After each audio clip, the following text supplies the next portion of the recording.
Diabetes ini adalah ibu dari berbagai penyakit gitu. Jadi diabetesnya sendiri kadang-kadang nggak membunuh. Yang buat mati itu bukan diabetes. Bukan gitu. diabetes. Yang buat mati adalah komplikasi. Komplikasi. Gitu. Apa komplikasinya? Dari ujung rambut sampai ujung kaki ada komplikasi. Contoh mata. Berapa banyak yang matanya gangguan penglihatan karena diabetes? Banyak itu. Dan mata itu bukan cuma satu penyakit, ada beberapa penyakit yang disebabkan oleh diabetes. Jadi satu mata. Kedua kepala, stroke. Salah satu resiko stroke adalah diabetes. Gitu. Yang kemudian serangan jantung. Contoh nih, saya kan dokter bedah jantung. BTKV itu kan salah satunya adalah cardiac surgery, bedah jantung. Diabetes adalah penyakit yang tidak mengenal gender. Baik pria maupun wanita sama-sama memiliki risiko terkena penyakit serius ini. Jumlah penderita diabetes di Indonesia nyaris menyentuh angka 20 juta orang. Ini sebuah angka yang luar biasa. Bahkan setahun yang lalu, International Diabetes Federation menyebut bahwa Indonesia menempati peringkat kelima dengan jumlah penderita diabetes terbesar di dunia. Bukan hanya itu, sejak 2014, diabetes masuk 3 tertinggi penyakit penyebab kematian di Indonesia. Diabetes sering dikatakan bahwa ini adalah berbagai penyakit serius penyebab kematian. Beberapa komplikasi yang bisa terjadi akibat diabetes adalah stroke, gagal ginjal, pembuluh darah pecah, hingga kardiovaskular. Fakta nyata lain adalah terjadinya proses amputasi yang seringkali dilakukan pada penderita diabetes akut. Yang terkena adalah kaki diabetes. Apa yang dimaksud dengan kaki diabetes? Bagaimana mengatasinya bila terjadi amputasi? Podcast kali ini membahas seputar penyakit diabetes bersama Dr. Lilia Agraha, spesialis bedah toraks kardiovaskular dari Bethesda Hospital. Apa kabar, Dok? Halo, kabar baik. Kabar baik. Ini terima kasih sudah berkunjung ke studio Ayu Serpong. Ini sebuah kehormatan bagi kami. Yes. Ini Dok, ini bicara soal diabetes itu kan menarik sekali. Dan penyakit ini ternyata penyakit yang sangat serius. Tadi saya katakan bahwa ini adalah ibu dari berbagai penyakit serius. Nah, kita akan memulai perbincangan yang langkah awal dulu lah. Cara efektif seperti apa untuk mendeteksi gejala awal diabetes? Iya. Jadi diabetes ini banyak ya. Di mana-mana banyak ya. Kita mungkin kalau kita di sini ada berapa orang, mungkin 3 dari kita mungkin ada yang kena gitu ya. Jadi emang banyak sekali yang menderita. Nah, langkah awal, gejala awal kadang-kadang nggak ketahuan masalahnya. Nggak ketahuan ya. Tiba-tiba kolaps, tiba-tiba sorry to say mungkin matanya rabun, tiba-tiba serangan jantung, tiba-tiba ginjalnya problem, atau tiba-tiba ada luka di kakinya. Jadi kadang-kadang kita nggak ketahuan. Tapi kalau secara simpel mungkin kita bisa tahu, contoh misalnya gampang lelah. Lelah ya, Dok. Ya, gampang lelah. Bentar-bentar lelah, terus capek padahal makannya bagus, mungkin diabetes gitu. Atau kadang-kadang pipis terus gitu, itu juga salah satunya diabetes. Jadi biasanya sih gampang lelah. Ketika ciri-ciri itu, lalu kemudian harus periksa kadar gula gimana? Betul. Lebih baik kadar gula. Sekarang kan murah periksa kadar gula. Saya harusnya orang sekarang lebih aware ya, karena periksa di mana-mana ada. Cuman memang gini, ketika gula darahnya tinggi, ketika periksa darah belum tentu tinggi itu dia diabetes. Harus ada pemeriksaan yang lebih dalam supaya menentukan oh ya ini diabetes atau ini pradiabetes gitu. Jadi apakah ini diabetesnya terkontrol atau tidak terkontrol, apakah ini pradiabetes, ya gitu harus konsultasi ke dokter penyakit dalam. Tapi langkah awal adalah periksa gula darah. Iya, 15.000 kalau nggak salah ya. Tapi gini, Dok, ada juga masyarakat sudah periksa, kemudian pola makan sudah teratur, tapi masih tetap tinggi gula darahnya. Ya itu. Ya itu tadi ya. Ya itu, makanya emang salah satu mengapa bisa terjadi diabetes karena ada problem di tubuhnya kan. Ya. Jadi ya, hormon insulin, mungkin masyarakat udah pada tahu hormon insulin di dalam tubuh kurang. Mau dia asupannya sudah dijaga, tapi karena hormon insulin atau zat dalam tubuhnya kurang, ya bisa aja tetap gula darah tinggi. Gitu. Jadi langkah awal adalah periksa gula. Ya. Tapi bicara soal diabetes ini kan juga berkaitan dengan keturunan atau apa? Ya, jadi diabetes ini ada 2 tipe secara garis besar, tipe 1 dan tipe 2.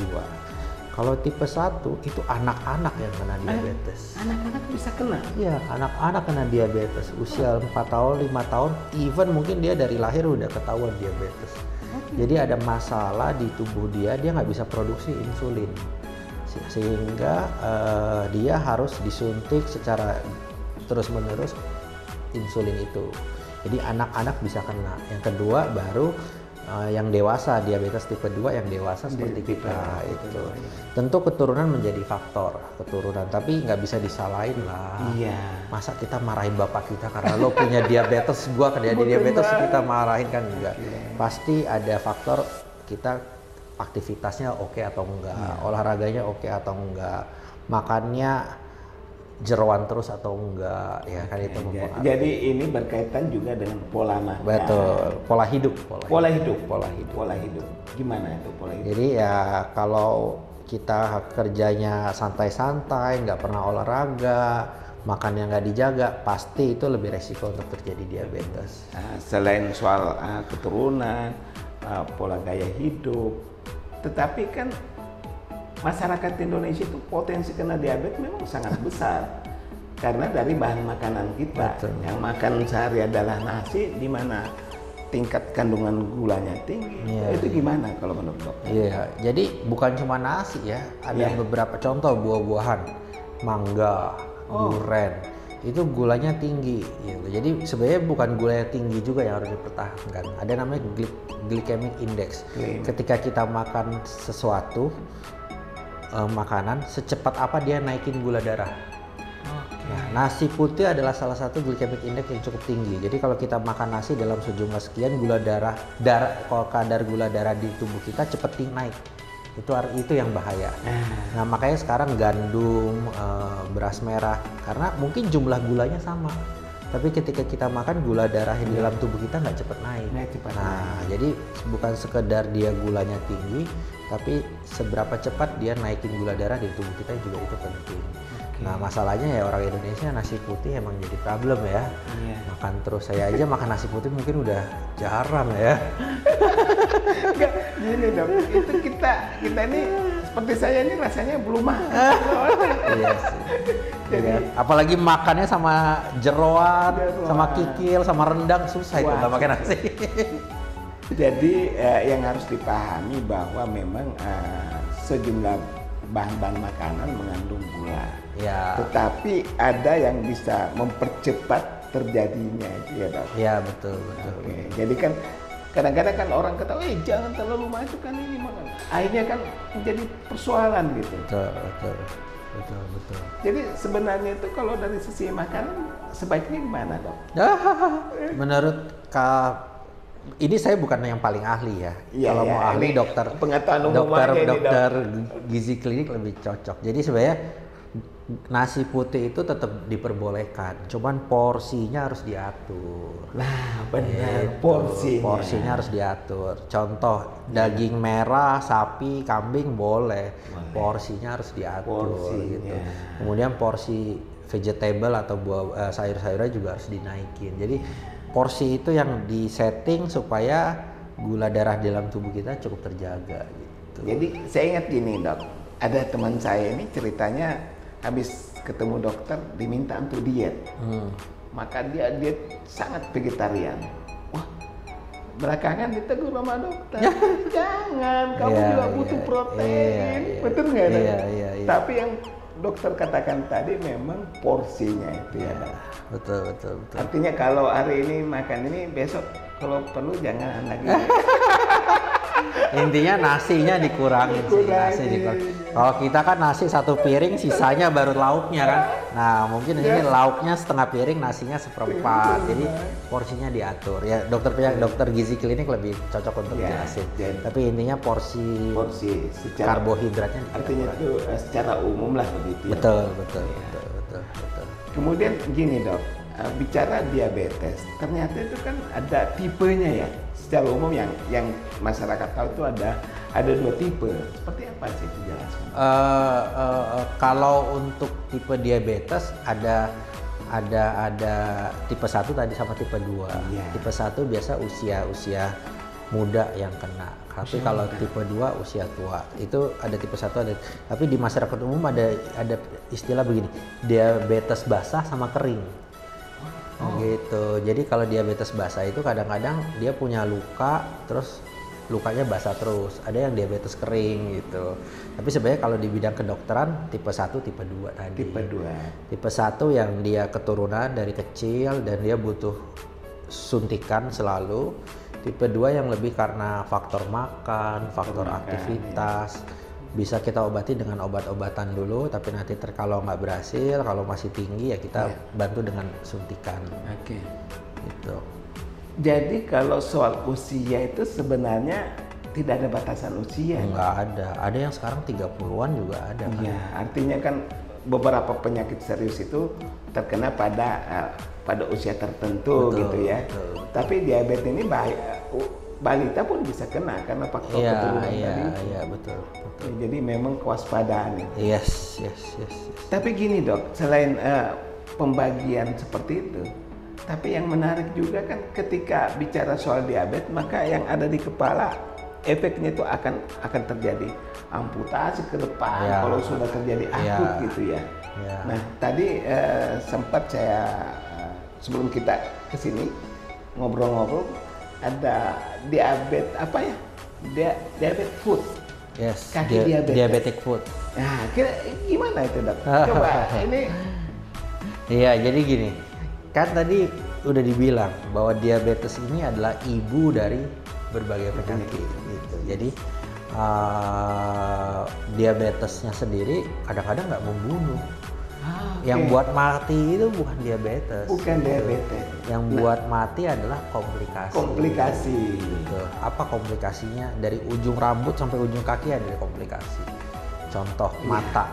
Berapa banyak yang matanya gangguan penglihatan karena diabetes? Banyak itu. Dan mata itu bukan cuma satu penyakit, ada beberapa penyakit yang disebabkan oleh diabetes. Jadi satu mata. Kedua kepala, stroke. Salah satu resiko stroke adalah diabetes. Gitu. Yang kemudian serangan jantung. Contoh nih, saya kan dokter bedah jantung. BTKV itu kan salah satunya ada cardiac surgery, bedah jantung. Kalau ada sumbatan di pembuluh darah jantung dan kalau dia kencing manis pasti disaranin bypass. Jadi kencing manis itu menjadi faktor resiko terjadinya serangan jantung. Gitu. Apalagi ginjal, banyak sekali yang ginjalnya problem karena diabetes sampai dia harus cuci darah. Dan terakhir kaki. Nah, gimana? Kita akan lebih fokus ke kaki kan. Jadi kaki ini kalau dia diabetes itu bisa ada luka di kaki. Nah, kalau dia belum parah karena diabetesnya belum parah, lukanya bisa sembuh. Contoh nih, kalau kita kesayat, biasa sembuh berapa lama sih? Ya kalau ringan-ringan aja paling 4 hari. Betul. Di bawah seminggu harusnya luka itu udah sembuh. Tapi kalau diabetes, mau dia sebulan, 2 bulan lukanya nggak sembuh-sembuh.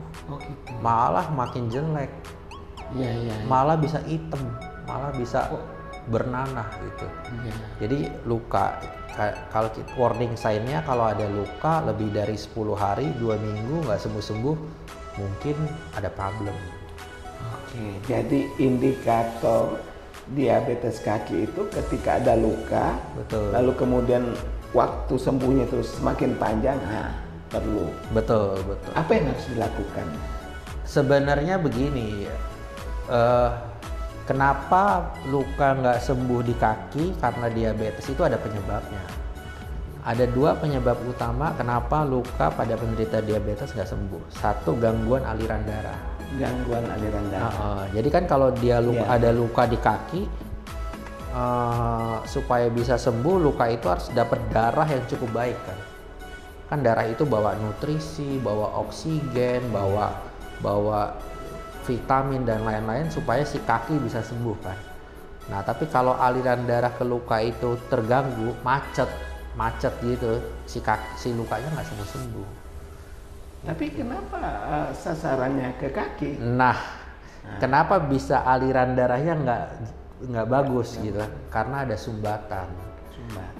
Jadi di pembuluh darah kalau dia ada gula, si gulanya itu bisa buat sumbatan di pembuluh darah. Jadi misalnya kalau ada lubang pipa, ada yang nyumbat itu, ada kotoran. Nah itu gara-gara gulanya itu yang membuat darah tidak lancar, oksigen tidak lancar. Betul. Penyembuhan terganggu. Gitu. Jadi itu tadi 1, penyumbatan pembuluh darah. Iya. Yang kedua adalah gangguan pada saraf. Jadi kadang-kadang penderita diabetes nggak sadar ada luka di kaki. Waduh, ini luar biasa ini. Ini kadang-kadang kan orang kalau menyebut diabetes pasti bayangannya ke kaki gitu. Iya. Ternyata ada penjelasan detailnya. Tapi gini dok, kita tunda sebentar. Yes. Sebentar kita makin hot ya. Oke. Jadi gitu.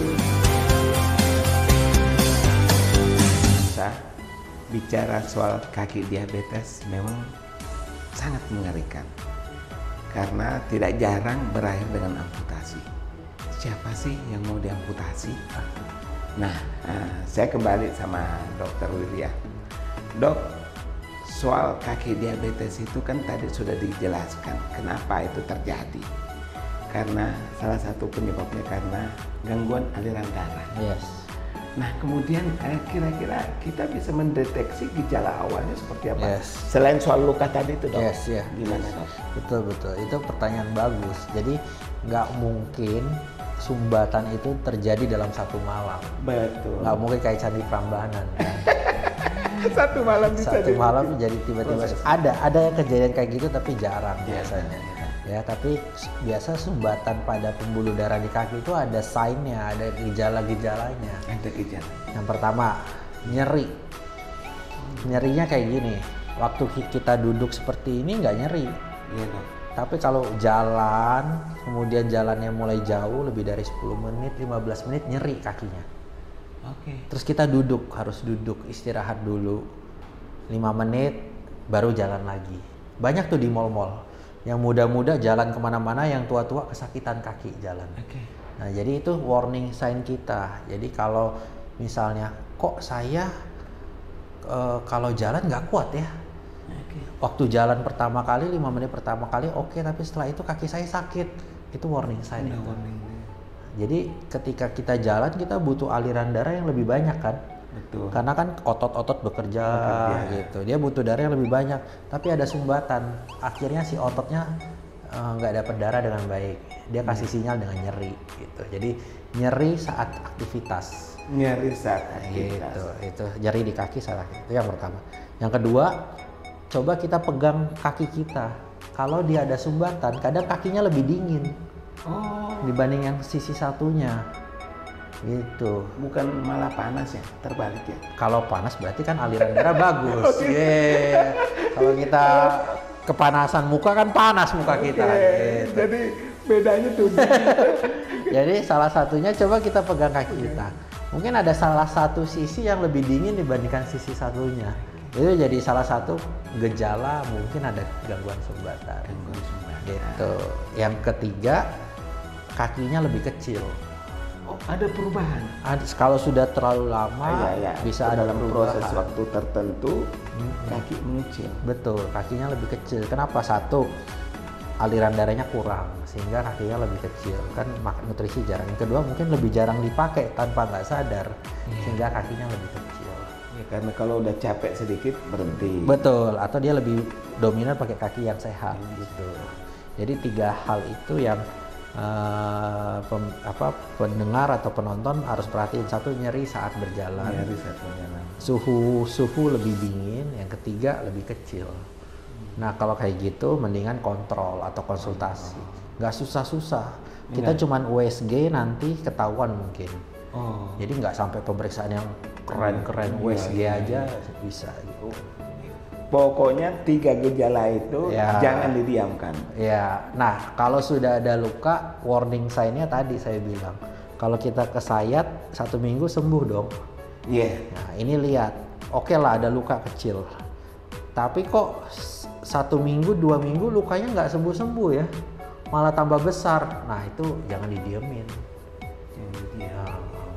Ya, karena akan semakin membesar. Betul. Seiring tidak berfungsinya aliran darah ini.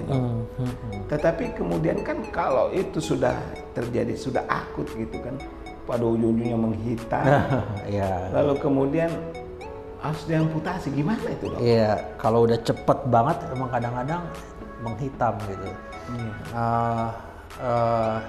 Prinsipnya gini, saya adalah salah satu yang kurang setuju dengan amputasi besar. Amputasi besar itu apa? Misalnya ini kaki diamputasi di betis atau diamputasi di atas lutut. Saya kurang setuju. Saya lebih setuju adalah kita mempertahankan yang belum mati atau yang viable, jaringan yang viable. Jaringan yang mati tetap harus dibuang. Contoh, kelingkingnya hitam, mau nggak mau itu dibuang. Tapi jangan sampai kalau kelingking hitam terus di telapak kaki ada hitam dikit tapi satu kaki ini yang dibuang, kan kasihan kan. Tapi kalau kelingking hitam lebih baik itu dibuang. Tapi yang paling penting adalah tadi sumbatan di pembuluh darahnya harus diperbaiki. Sumbatan. Ya misalnya sumbatannya 90%, artinya dia cuma dapat darah 10% kan. Nah, pertanyaan saya, bagaimana bisa dokter mengetahui di mana yang tersumbat? Bagus sekali. Udah keren ini pertanyaannya. Ini saya awam dok, kan? Betul. Nah tadi saya bilang dari USG kita bisa tahu. USG itu kita nilai nih di pangkal paha alirannya masih bagus nggak? Kemudian kita nilai lagi di lutut alirannya masih bagus nggak? Di mata kaki aliran masih bagus nggak? Di 3 titik itu kita cek. Nanti kalau dari USG, ternyata dari pangkal paha sampai lutut masih bagus, tapi dari lutut ke mata kaki ada problem. Nah berarti kita tahu masalahnya di bawah lutut. Tapi ternyata ini di lutut aja nih aliran udah nggak bagus, berarti kita tahu alirannya di atas, di sekitar paha. Jadi gimana cara kita tahu ada sumbatan? Satu, USG Doppler namanya.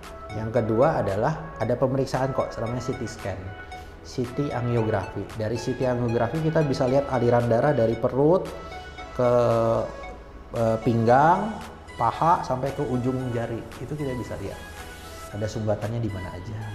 Ketika kita tahu sumbatannya di mana, kita bisa perbaiki. Gitu. Jadi artinya yang harus ditangani adalah penyebabnya. Betul. Sumber yang membuat kenapa tidak sembuh itu luka. Iya. Jadi bukan sekedar bahwa ini membusuk sehingga harus dipotong. Ya. Artinya apa? Tidak menyelesaikan persoalan. Iya, misalnya gini.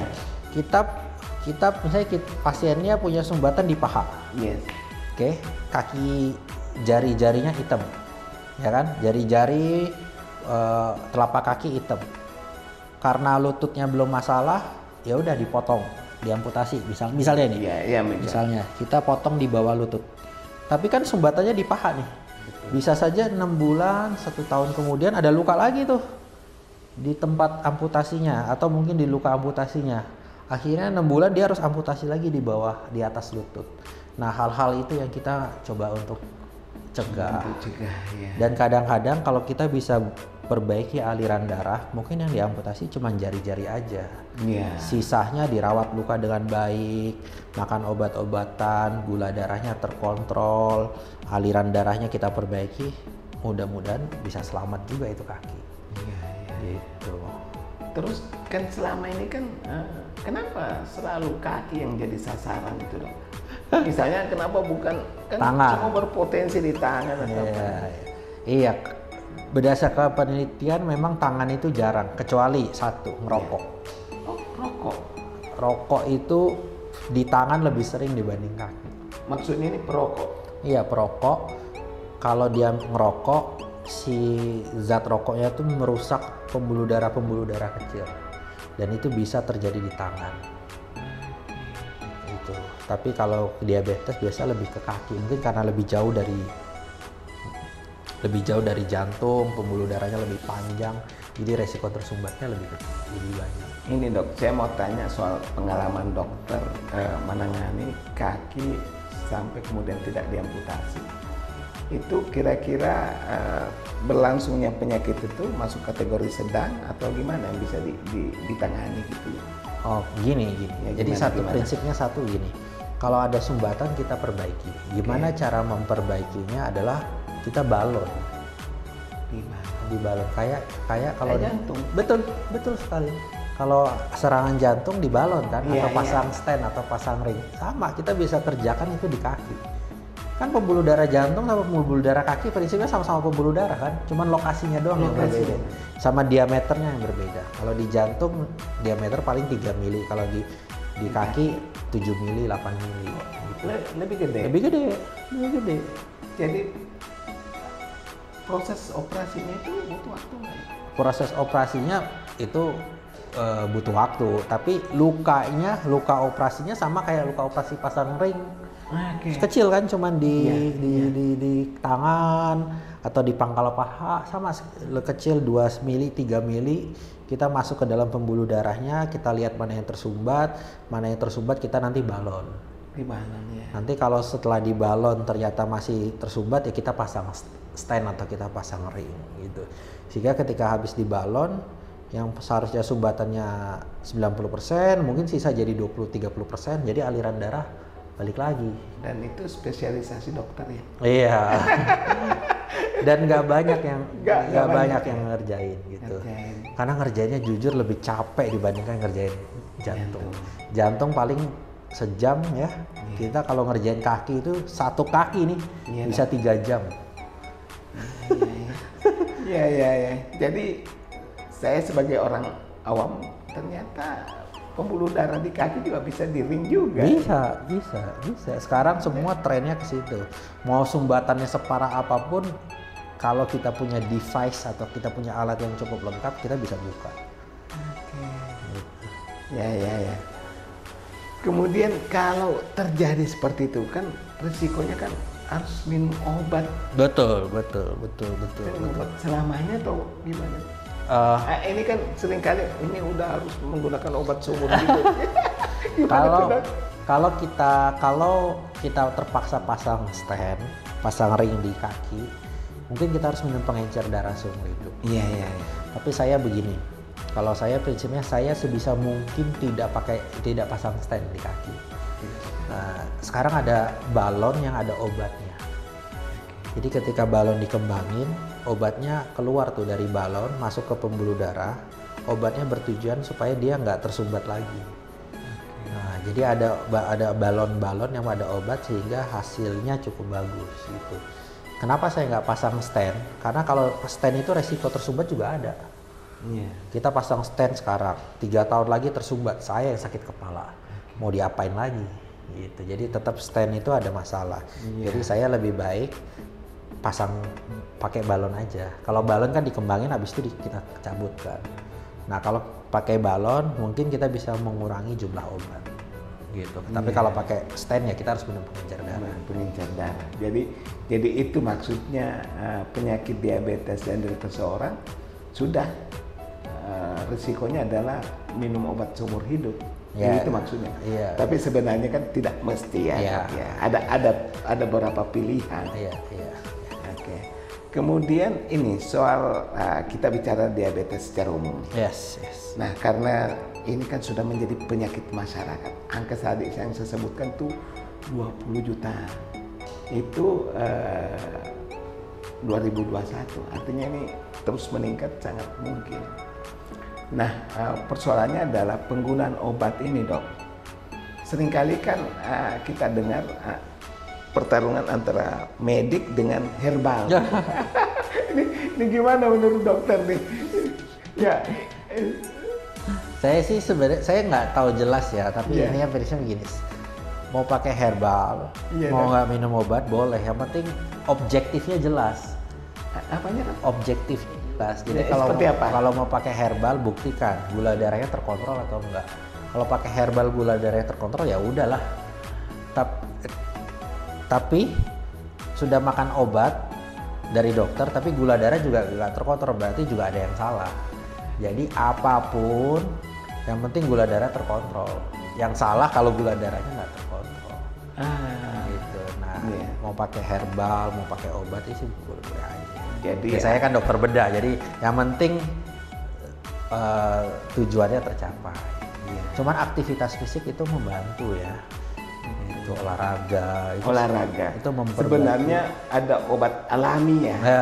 Betul. Obat alami. Pada tahap-tahap awal olahraga itu sangat membantu supaya nggak minum obat. Iya. Jadi tetap harus gerak gitu ya, Dok. Betul. Saya prinsipnya mencoba untuk tidak amputasi. Saya tidak bilang amputasi itu nggak boleh, tapi kita coba mempertahankan. Bisa berhasil, bisa nggak berhasil. Gitu. Kalau kita bisa memperbaiki aliran darahnya dengan baik, kemungkinan kita nggak amputasi. Tapi amputasi yang jari-jari itu tetap harus terjadi. Tapi sampai amputasi besar, mudah-mudahan kita bisa hindari. Saya kira itu yang menarik karena kan ilmunya sudah diketahui.